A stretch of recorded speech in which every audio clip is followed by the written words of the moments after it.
Finally নিজের জন্য কিছু একটা বানালাম অনেক দিন পর। ফেব্রিকটা দেখে তোমরা বুঝতেই পারছো কি এটা।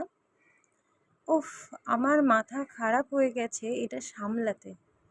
এমন ঘাড়ত্যাড়া কাপড় এই অর্গানজাগুলো।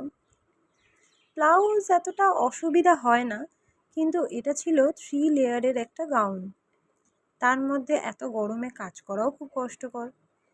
যাই হোক, কষ্ট করে হলেও কমপ্লিট করেছি, একটা স্পেশাল জায়গায় পরবো বলে, যেটা পরে তোমরা ছবিতে দেখবে।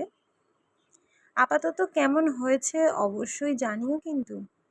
তবে আমি কিন্তু বেশ এক্সাইটেড এটা পরে আমাকে কেমন লাগছে দেখার জন্য। এখন কিন্তু তোমাদের কমেন্টের অপেক্ষায় রইলাম। Till then, tata.